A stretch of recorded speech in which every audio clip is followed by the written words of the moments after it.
Hi అండి అందరికీ. ఈరోజును నేను ఎగ్ ఫ్రైడ్ రైస్ చేస్తున్నానండి. అందుగా స్టవ్ ఆన్ చేసి బండి పెట్టానండి. హీట్ అయిన తర్వాత ఆయిల్ వేసానండి. ఆయిల్ కూడా హీట్ అవ్వాలండి. సన్నగా 2 ఉల్లిపాయలు కట్ చేసి పెట్టుకున్నాను. అవి నూనెలోకి యాడ్ చేస్తున్నానండి. ఉల్లిపాయలు గోల్డెన్ బ్రౌన్ కలర్ వచ్చేంత వరకు వేపుకోవాలి.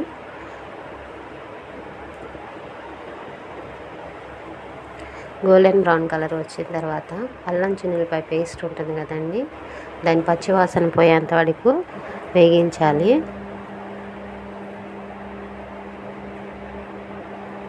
ఉల్లిపాయలు త్వరగా ఫ్రై అవ్వాలంటే కొంచెం సాల్ట్ వేసుకుంటే త్వరగా ఫ్రై అయిపోతాయి.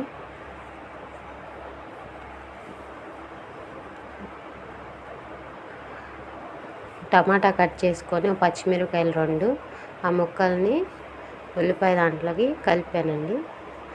టమాటా కూడా కొంచెం బాయిల్ అయిన దాకా వేపుకోవాలండి, ఉడికిన దాకా. కొంచెం కరివేపాకు యాడ్ చేస్తున్నాను. ఇక్కడ నేను 3 గుడ్లు తీసుకున్నానండి.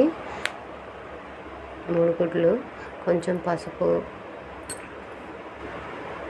కొంచెం ఉప్పు, కొంచెం కారం తీసుకున్నాను. మీ టేస్ట్కి తగ్గట్టు మీరు తీసుకోండి, మీరు ఎంత తింటారో అంత యాడ్ చేసుకొని మొత్తం ఫ్రై చేసుకోవాలండి.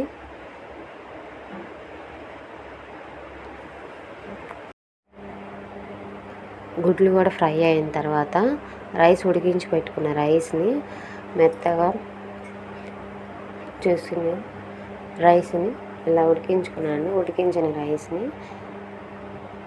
మనం వేయించి పెట్టుకున్న ఎగ్ పొరట్లోకి మిక్స్ చేసుకోవాలండి. అన్నం మొత్తాన్ని ఒకసారి బాగా కలుపుకోవాలి. ఉండలు లేకుండా కలుపుకొని దానిలో కొంచెం తగినంత సాల్ట్ కూడా యాడ్ చేశానండి. యాడ్ చేసి మొత్తం కలుపుకొని లాస్ట్లో కొంచెం కొత్తిమీర వేసుకుంటే ఎంతో టేస్టీగా ఉండే ఎగ్ ఫ్రైడ్ రైస్ రెడీ అయిపోతుంది.